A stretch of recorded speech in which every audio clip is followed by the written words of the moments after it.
todos, sejam muito bem-vindos para mais um capítulo do nosso podcast Fácia Anytime. Hoje eu estou aqui com o ilustre amigo Fernando Bertolucci. Oi, Fernando, tudo bem? Oi, Ana, tudo bom? Tudo Delícia bem. falar com você. Prazer enorme te ter aqui, Fernando. Para quem não conhece o Fernando e está nos ouvindo no podcast, agora você tem a oportunidade de conhecer o Fernando no nosso videocast no YouTube. Fernando, eu estava lembrando como eu te conheci. Eu te conheci num curso de embriologia na BR. Ah, Em 2017, gente, estava lá o Fernando, e aí eu vi o pessoal, Fernando aqui, Fernando ali, eu virei para trás e falei, você é o Fernando Bertolucci? Foi assim que eu conheci o Fernando, porque eu já li os artigos, e aí eu coloquei, né? Aí eu conheci o Fernando pessoalmente, foi muito legal. que legal, que legal. Eu lembro desse curso. Aí adorei te conhecer também. E depois a gente trocou trabalho, foi tão bom, né? Sim, já Foi fizemos uma muita parceria coisa. maravilhosa, Ana. Super legal de Exatamente. ter conhecido. O Fernando participou do Mover Glue 1, do Mover Glue 2, do Congresso de Biotenseguridade, a gente sempre faz lives, e agora ele está aqui no nosso podcast. Fernando, ele é super conhecido, pessoal, no mundo inteiro, né, como uma referência de um pesquisador brasileiro. E aquele artigo da pandiculação, ele é sempre citado nos congressos por pessoas famosas como Robert Schleip, John Sharkey, Joanne Evison. Então, o Fernando é uma pessoa que nos representa muito bem no exterior e aqui também no Brasil. E aí o Fernando está com uma pesquisa nova. Conta para gente, Fernando, sobre essa sua nova pesquisa. Legal, Ana. Para falar da pesquisa, eu acho que é interessante a gente pelo menos contextualizar de onde a gente vem, né? Uhum. E tem uma descoberta, né? A gente descobriu um negócio que é uma forma de manipular o corpo que produz uma resposta no corpo do paciente. Essa é a coisa mais importante. Em resumo, a gente com a mão tem um jeito de criar tensegridade no corpo, unir os segmentos mecanicamente inicialmente. Os segmentos unidos artificialmente pelo toque do terapeuta, mantido por um certo tempo em certas condições, cria respostas no corpo do paciente. Essa que é a cereja do bolo, vamos assim dizer. Respostas essas, né, involuntárias, espontâneas de atividade muscular e que a gente acredita estejam relacionadas com a pandiculação, que é o bocejar e o espreguiçar. Uhum. Então, como é que é esse trabalho? O terapeuta age de fora para dentro, produz uma resposta no corpo da pessoa e essa resposta encontra a força que o terapeuta está fazendo, de tal forma que há uma sinergia de forças. A força do terapeuta vinda de fora para dentro e a força do paciente vinda de dentro para fora, espontânea, involuntária, isso é muito importante, e que cria realmente uma condição de reajuste e de mudança estrutural na fáscia e também no sistema nervoso, também mudança do sistema nervoso, que é inédita. Então, essa é a descoberta, vamos dizer assim, né? Tá. Inicialmente, lá atrás, que são os artigos que a Ana conhece e tal, e falou agora sobre eles, a gente detectou inicialmente no músculo. O músculo, com a eletromiografia, colocamos eletrodos, tal, não sei o quê, e vimos realmente que o músculo se ativa de uma forma tônica. É uma atividade mantida, ela varia um pouco em intensidade, mas ela é uma atividade tônica. Certo. Que é a característica do sistema tônico postural. Uhum. A hipótese nossa é que essa atividade, então, ela está relacionada com os mecanismos de controle postural que são espontâneos e involuntários, autonômicos, né? E que moram em estruturas antigas do cérebro. E que as estruturas mais novas do cérebro não participam disso inicialmente. Então, o que a gente está fazendo? A gente está usando estimulação, outras coisas também, mas eu vou contar o mais importante, que é a estimulação magnética transcraniana. que é uma forma de você detectar, entre outras coisas, a excitabilidade de uma área do córtex cerebral. Sim. Então, o que você faz? Você cria um campo magnético pontual numa área cortical. No nosso caso, a gente está direcionando para a musculatura do dedão, e um estímulo rápido e intenso que produz uma atividade muscular visível, perceptível, etc. E com a eletromiografia você também pega essa atividade. Então, é como se você conseguisse cutucar lá o córtex indiretamente, né, transcraniana, né, estimulação magnética trans, que atravessa o crânio, cria uma despolarização no córtex, estimula os neurônios do córtex e produz a resposta motora. Isso é estimulação magnética transcraniana. E, na nossa hipótese, o toque cria uma modulação na excitabilidade do córtex, porque o córtex normalmente ele inibe os centros inferiores, que estão dando essa atividade involuntária que a gente falou há pouco. Certo. Então, a gente está... A nossa hipótese, né? A hipótese é de que o toque, de alguma forma, modula a atividade cortical, que a gente está monitorando, então, não exatamente a atividade cortical, a gente está monitorando a excitabilidade cortical, o quanto os neurônios estão excitáveis. Certo. Certo? Uhum.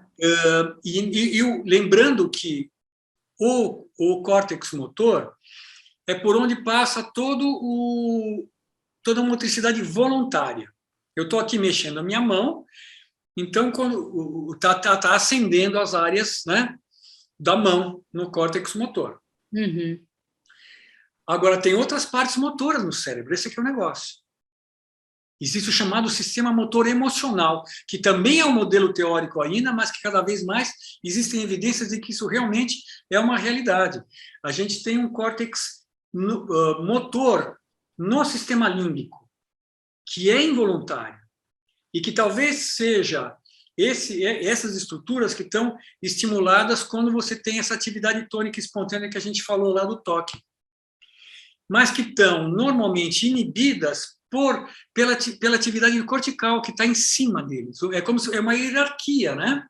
Córtex e estruturas subcorticais. Então, tem uma hierarquia, o córtex está sempre falando para baixo, quieto, ficar quietinho aí embaixo, ficar quietinho aí embaixo. Mas se o córtex silencia, o de baixo fica ativo. Entendi. Essa é a nossa hipótese. E a gente está, então, super animado, porque é um grupo de pesquisadores maravilhoso. Que legal, do HC. Quem são as pessoas? Conta para a gente. Essa pesquisa está sendo feita no HC? No HC. Júlia Greve, minha companheira de décadas, né? Abrão Batista, que é um fisioterapeuta super pesquisador de última geração. Paula Arantes, que é neuroradiologista. O Maércio, que é neurocientista e que é orientado do Abrão. Esse é o núcleo, né? Tem o Pedro Salles, que me ajuda também. Tem outras pessoas que também estão junto, mas esse é o núcleo do nosso grupo.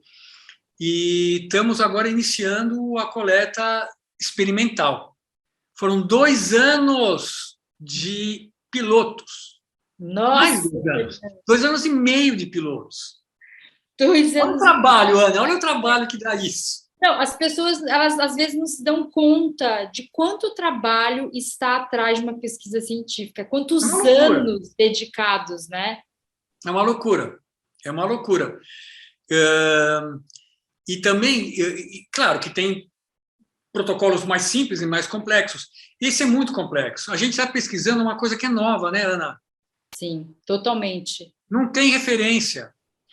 A gente tem que se apoiar em referências de coisas correlatas, mas não é exatamente que existe uma linha de pesquisa. A gente está inaugurando uma linha de pesquisa e que está animando muito. Isso que também me deixa muito contente é que anima essa equipe maravilhosa de pesquisadores como realmente uma descoberta que, tudo bem, já é usada hoje no toque, tá certo? Então, o toque é um toque em que o paciente participa, gente. Isso aí é um negócio que não está descrito.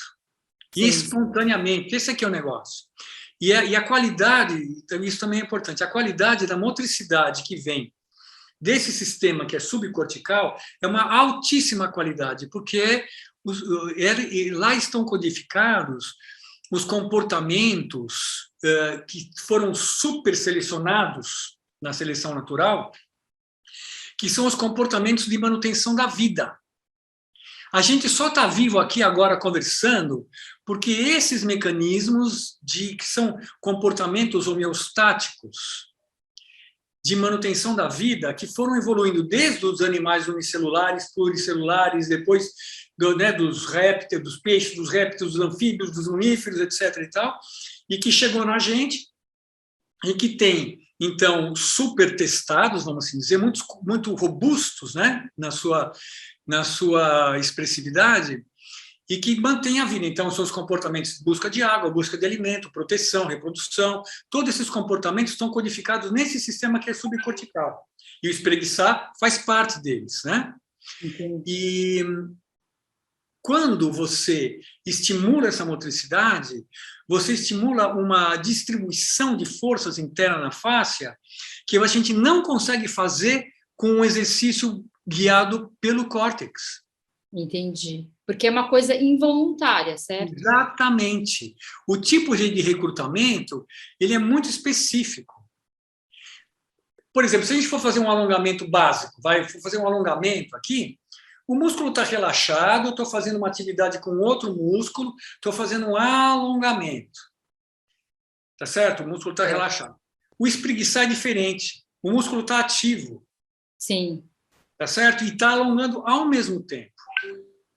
E essa, entre outras coisas, essa conjunção de fatores cria, ao mesmo tempo, uma tonificação da atividade tônico-postural e uma organização do sistema facial que aumenta aquela inteligência estrutural. Acho que a gente falou dela outra vez, né? Sim, sim. Tem a ver com a tensegridade, lembra, né? Uhum. Quando a tensegridade está presente, que os elementos, que os segmentos podem se integrar e desintegrar num átimo de segundo, na atividade motora, né, vamos dizer assim, ordinária, a estrutura, a inteligência estrutural coopera com a inteligência neurológica. Se a inteligência estrutural não está boa, a neurológica fica sobrecarregada. E você tem que fazer mais esforço muscular para fazer uma tarefa. Isso leva à sobrecarga de tecido, ao longo do tempo, desgaste tecidual, inflamação e dor. Né? Uhum. Essa historinha, né? Uhum. Então, quando você monta o corpo com espreguiçar, ou com uma atividade espreguiçoide, vamos assim chamar, Uhum. né? Espontânea, você está, ao mesmo tempo, estimulando, então, como falei, a função tônico-postural, que é involuntária, a primeira coisa, e, junto com ela, a distribuição da força, da tensão e o restabelecimento da comunicação mecânica, que a tensegridade, né, é capaz de... que vem junto com a tensegridade, né, que é um dos aspectos da tensegridade. E essa comunicação mecânica permite com que os segmentos do corpo se comuniquem e cooperem, então, no movimento, de tal forma que a inteligência tem uma inteligência que é passiva, estrutural, e uma inteligência ativa neurológica, mas elas funcionam juntas. Entendi, em cooperação e sinergia. Exatamente.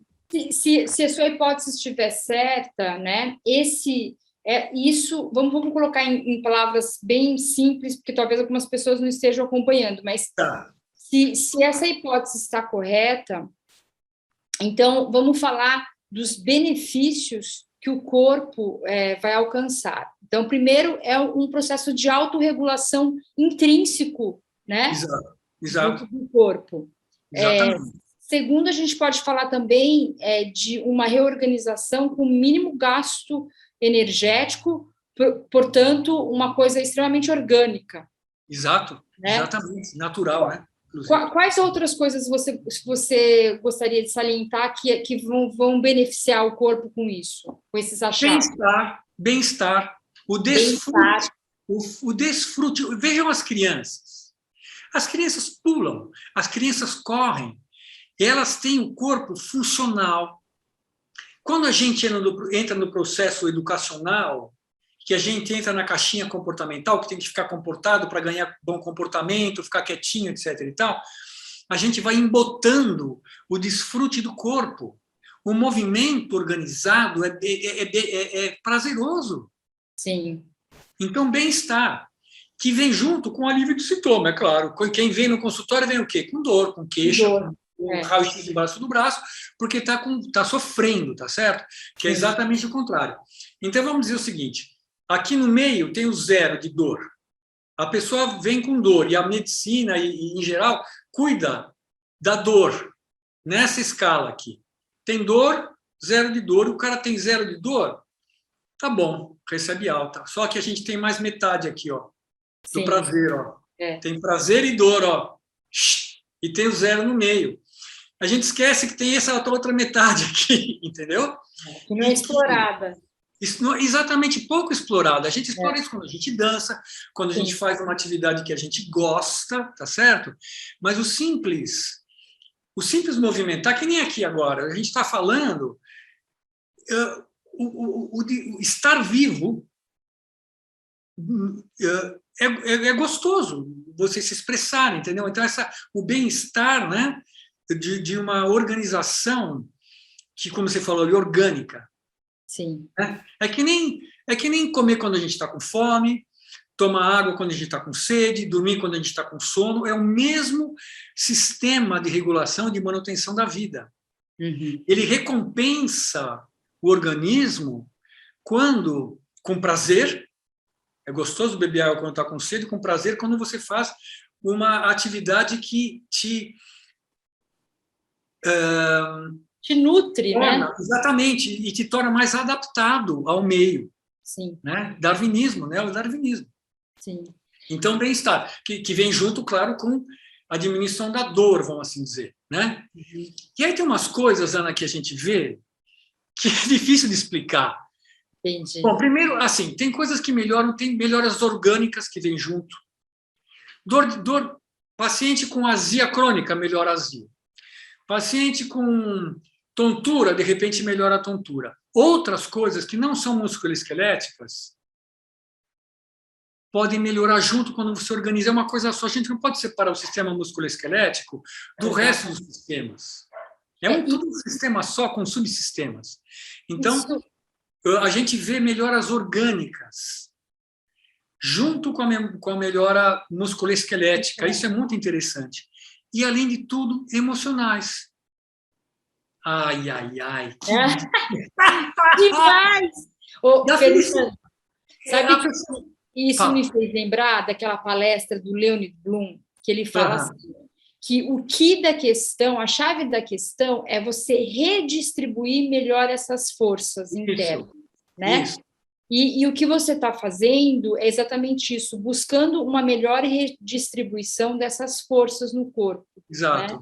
E quando essas forças são redistribuídas, pessoal, todo o corpo vai funcionar de forma mais óptica, optimal, né? De uma forma muito melhor, né? Então, aí, justifica você falando agora, a pessoa que tinha azia não fica mais com azia, a pessoa que tinha tontura melhora, a pessoa que tinha dor não tem mais dor, porque é como se desse um reset no corpo da pessoa, né? Exatamente isso. E redistribuísse as tensões e você deixasse aquele organismo no melhor estado possível, né?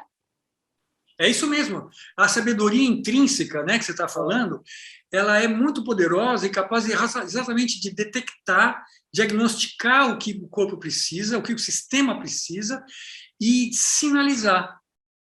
Sim. Justifica muito daí o que as pessoas falam assim, o corpo tem um sistema de autocura. É mais ou menos por aí, né? Essa É saúde pura, exatamente isso, né? né? É exatamente isso, né? Falando nisso, Fernando, como é que você vê a medicina do futuro? Né? Baseado em tudo isso que a gente tem falado tanto nessa autorregulação do corpo, na epigenética, nos comportamentos que a gente tem que adotar, porque nós somos responsáveis, né, pelo que Isso, acontece no nosso corpo, isso. por ter uma maior intimidade com o corpo, com esse bem-estar e saber aproveitar do bem-estar e não ficar só focando na patologia, mas focar na prevenção e na melhor e numa qualidade do corpo melhor. Como é que você enxerga a medicina do futuro? Então, legal, essa pergunta é super legal, né, Ana? Eu acho que é mais ou menos nesse assunto que a gente está falando, né? É nesse assunto, porque se a gente fosse voltar na história, lá para trás na Grécia Antiga, nos templos de Asclépio, onde nasceu a medicina ocidental, né? Em que a pessoa ia no templo para procurar ajuda, né? Esse processo acabou aos poucos terceirizando a responsabilidade da saúde para o outro. Exatamente. Certo? Sim. E a gente está vivendo uma época que eu acho muito interessante, que a gente está resgatando um pouco isso. Quando as pessoas vêm atrás de... A medicina integrativa, ela só surgiu nos Estados Unidos porque a medicina tradicional começou a perder terreno. Para quê? Para as modalidades complementares, porque as pessoas começaram a perceber, peraí, vou ficar tomando remédio aqui, a torto direito, e qual que é a causa verdadeira desse negócio? Foram atrás de yoga, foram atrás de arte marcial, foram atrás de meditação, tá certo? Sim. E isso acabou abrindo e criando a medicina integrativa. A medicina englobou, vamos dizer assim, por assim dizer, dentro da medicina integrativa as outras práticas, o que eu acho louvável, maravilhoso. Eu dou aula de medicina integrativa, acho que tem tudo a ver. Então, exatamente essa integração da medicina com as outras disciplinas, cada vez mais azeitada, que é o que eu acho que é o futuro. E nisso reside uma coisa que você também falou, que é a responsabilidade da pessoa pela própria saúde. Exatamente. Então, a prevenção é a palavra. Entendeu? A gente acabou desenvolvendo, quero dizer, a humanidade ocidental, principalmente, acabou desenvolvendo um modo de vida muito patológico, focado no dinheiro, focado na produtividade, focado na performance. E isso acabou levando de rodo, que é a pandemia das doenças degenerativas. Pressão alta, diabetes, né, todas por quê? Porque é um ambiente muito insalubre que acabou sendo criado, mas a própria, eu acho que como uma autorregulação sistêmica da Terra, no certo sentido, as pessoas perceberam. Sim. Né? Então, e as próprias corporações estão vendo, as pessoas... Se o modo de funcionar é patológico, você tem que olhar para o modo de funcionar e que coisas que eu posso fazer também para minimizar o dano, por assim dizer. Então, que atividade que eu posso fazer? Tudo bem, o estresse é inevitável, mas é importante de que forma que a gente responde ao estresse. O estresse não tá lá fora, o estresse está dentro da gente. Exatamente. E como que você reage e lida com isso, né? Exatamente. Esse é que é o ponto, né? Então, o que é? A palavra é autoconhecimento. Mergulhar para dentro, né? O que é mais difícil, né?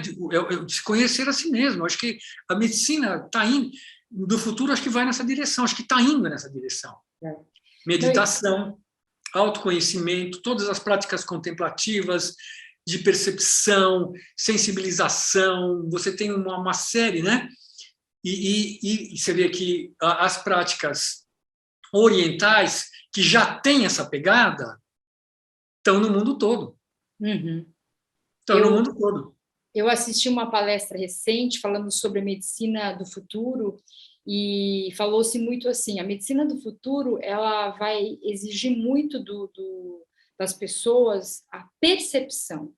A gente vai ter que aprender a se perceber. Aprender, claro. Né? Por exemplo, você falou da dor, né? Então o cara tem dor e ele vem e fala assim, olha, estou aqui, eu sou fisioterapeuta, né? Então as pessoas vêm e falam assim, olha, eu estou aqui e eu quero que você em 10 sessões tire essa minha dor que está aqui há 3 anos, né? É tipo essa coisa, assim, olha, então você delegar para o outro. E a pessoa ela não quer, Fernando, conhecer, mas qual que é a origem da sua dor? O que provoca? Qual que é o seu comportamento? Como é que você se sente? Quais são os sinais que você reconhece no teu corpo? O que você acha que melhora? Qual que é a sua postura? As pessoas não querem, elas querem uma solução rápida e fora, e que você vai dar. Então, falou-se muito nesse congresso que, na medicina do futuro, você, como paciente, é um agente ativo e não passivo. Claro. Você é uma pessoa que precisa saber se perceber, e o profissional que está lá fora é um facilitador para melhorar a tua percepção. Mas que a gente vai ter que trabalhar muito essa percepção, porque hoje tem muita coisa que assim, não requer muito do ser humano, tipo, tem cirurgia robótica, né? Tem coisas que são muito tecnológicas, mas o trabalhar com a percepção nunca vai ser substituído por um robô, né? Não dá. Então, é um trabalho de cada um mesmo, né? Exato. É isso aí. Eu acho que é exatamente isso, né, Ana? E de novo, né? E eu acho que o modo de vida, ele durante vai embotando um pouco a percepção. Você vamos dizer assim, você é estimulado a fazer certos comportamentos que são considerados certos, não importa o que você sinta. Exatamente. É uma loucura esse negócio, uma loucura, né? É uma loucura. Então, concordo perfeitamente com essa ideia que você falou, e é para dentro que a gente tem que ir. E quando a gente vai para dentro, aí que a gente está capaz de ir para fora inteiro, né? Que também é uma outra coisa importante, né? Eu estar inteiro em cada relação, seja num pequeno grupo, seja num grande grupo, mas eu estou sendo verdadeiro, e ser verdadeiro tem a ver com o que eu estou sentindo, e perceber o que eu estou sentindo e conseguir entender o que eu estou sentindo. É a única forma da gente ser verdadeiro, né? Eu acho que essa é a riqueza que a gente tem que correr atrás, né? Então, é porque a gente age muito, a gente atua muito na vida, né? A gente reage, né, Fernando? A gente está sempre reagindo, mas sem perceber, sem autoconsciência. Isso. Né? Fernando, fala para a gente. Gente, o Fernando, ele tem um curso, Toque de Tensegridade, que é dividido em 3 módulos, né, Fernando? Isso. Módulo 1, 2 e 3. Isso, né? São 3 módulos. Para quem é esse curso? Esse curso ele é aberto para terapeutas manuais de qualquer origem, educadores físicos e também pessoas interessadas que possam querer aprender sobre si mesmo, vamos assim dizer. É um curso de toque? É um curso de toque. A pessoa pode usar o toque terapeuticamente, então, se o cara é golfista, se o cara é osteopata, quiropraxista, fisioterapeuta, massagista, ele vai poder aplicar as técnicas da manipulação do toque de tensegridade no dia seguinte. E também, se ele é educador físico, isso é uma coisa também interessante, Ana, que mais e mais o pessoal está fazendo, que é usar o toque de tensegridade não exatamente como uma ferramenta terapêutica, mas como um guia pelo toque no movimento. No movimento, muito legal. Eu acho que, né? E você já faz também, né? Sim. Você tocar no corpo da pessoa, do aluno, no caso, né? Com uma intenção de integração, facilita a percepção que a gente estava falando, né? De uma forma mais adequada, de uma qualidade de movimento melhor. Então, essa é outra forma de usar o toque, que não é fazer manobras, porque o toque de tensegridade ele é um misto de liberação miofascial com a estimulação desses reflexos de autorregulação cujo protótipo é o espreguiçar. Você pode usar mais um, mais o outro a cada momento. E você pode usar o toque, mas na forma de criar essa ação tônica, por exemplo, num movimento, a pessoa está fazendo um movimento, você está ajudando, orientando, mais que tudo, orientando a tensão do sistema de fáscias para que ela fique mais distribuída. Isso vai melhorar a percepção da pessoa e vai melhorar a distribuição da força e vai melhorar a qualidade do movimento. Então, vai ser um exercício mais produtivo, né? E mais fisiológico, né? Essa é uma outra forma, né? Então, e tem também alguns alunos que são educadores físicos que usam os conceitos da tensigridade e os conceitos da pandiculação nas suas aulas, que não usam o toque. Então, o curso é aberto para essa, vamos dizer assim, gama de para esses possíveis interessados, que podem usar o toque de várias formas, desde uma forma terapêutica em sessões, como onde ele nasceu, até sob uma forma conceitual, porque isso é um conceito, né? É um conceito de funcionamento do corpo e que tem a ver com a qualidade de movimento. A qualidade do movimento que tem a ver com a distribuição da força, e a distribuição da força tem a ver com a estimulação mecânica adequada para cada tipo de tecido, cartilagem, tendão, músculo, osso, êntese, fáscia. Cada tecido precisa de uma nutrição mecânica. Eu chamo de nutrição porque é um estímulo, né? É um estímulo mecânico, e esse tipo, e a qualidade do movimento é o que vai dar isso. Então, se a distribuição está boa, você tem a nutrição mecânica, que vai fazer com que a célula consiga se expressar aquilo que ela tem que expressar.